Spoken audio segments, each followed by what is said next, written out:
Hello everybody, today I want to test out this new mold that just came in from Amazon. I'm really excited to get it because it looked super cute, and what it actually is, it might be hard to tell with it upside down, is an axolotl. They're usually pink and kind of pearlescent, but I think there are some variations of them that are black.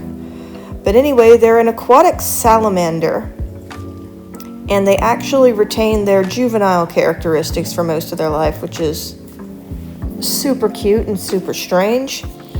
They usually have these little beady black eyes, I think, but for the sake of creative license, I'm going to go ahead and make them blue, because I do what I want.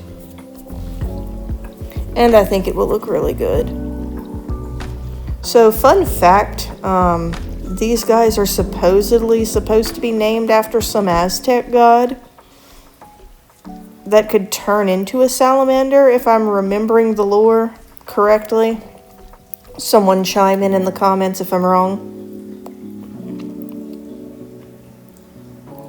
But they're really cool looking, and they're very cute, I find. I like that they always look like they're smiling. Let's just get some of that excess blue out of there that I just spilled. And just kind of cleaning that up with a Q-tip. Now that we've got that cleaned up more or less, we can bring in some pink.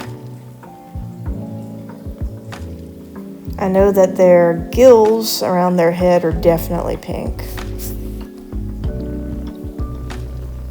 And I think the tips of the tail too, which is where I'm going to start laying it down. Because why not? We got to start somewhere. Let me see, can I turn this one inside out? Not really. At least it's mostly open so that I can see what I'm doing. And the silicone release is keeping the color in there pretty good. Just want to make sure I really get that pink layered down into that tail area.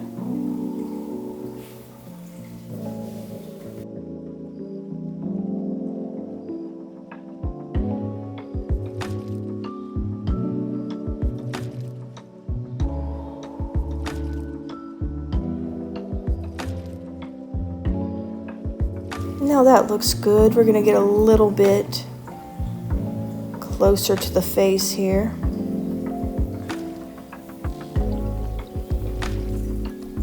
I don't think there's any one area where they're just completely white. I mean, I kind of feel like painting an axolotl is kind of like painting a Siamese cat. They're mostly got a cream colored body, but they do have those little splotches of color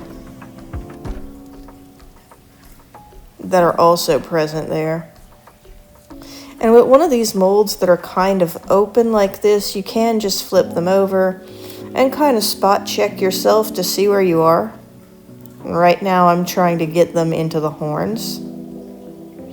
I want to get the primary, like the main color, pink, into those horns before I do any other color on the main body, because of them being shallow means that I don't want another color falling into those cracks before I can fill in the one that I want. Because usually resin takes the color that you put down first.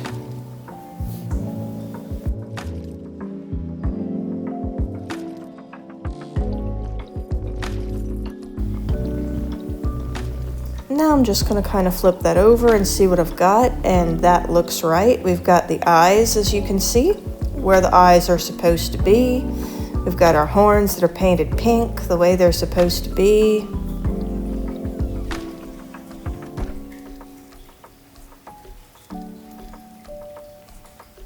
Just gonna kind of get a little bit of the residue that fell out of there, because I like to kind of clean up as I go. Makes things a little bit easier. And I think I've got it. Now let's get to the legs. not 100% sure, to be honest with you, if the legs are completely pink or completely white. I probably should pull up a reference picture, but I don't want to. I kind of want to take some creative license, like I said, with this one. I do know that the main body is white, and I'm probably just going to halfway color these legs and put white on the feet.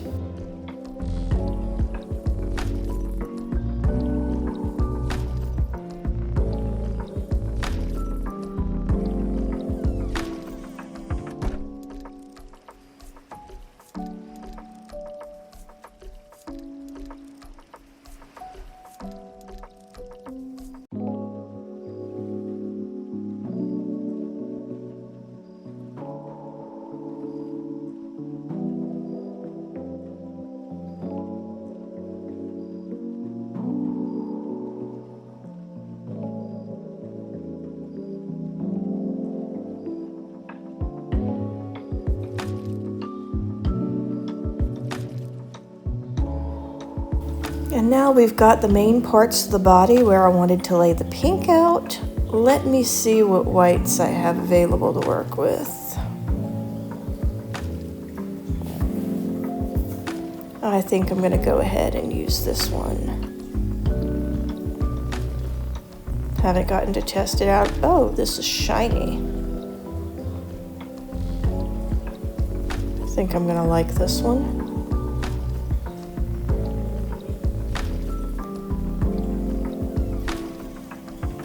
And the best part about it is that I've got the small details done, so I don't really have to worry too much about where this powder lands.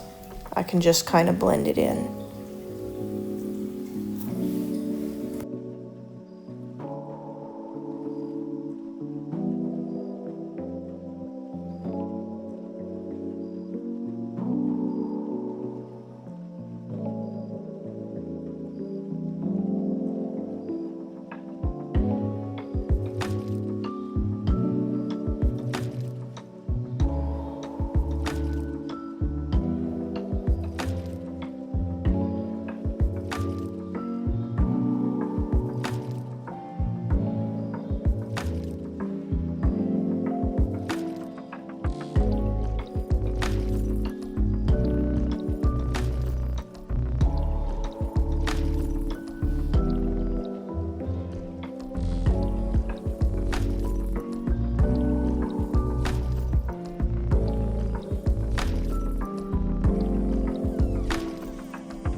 And now we're pretty much done, I think. I might just blend a tiny bit of pink, not much, into the white.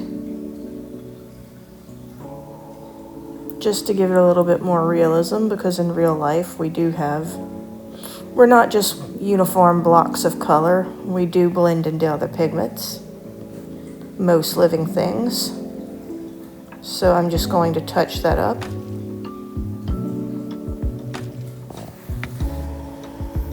And now to the grand finale.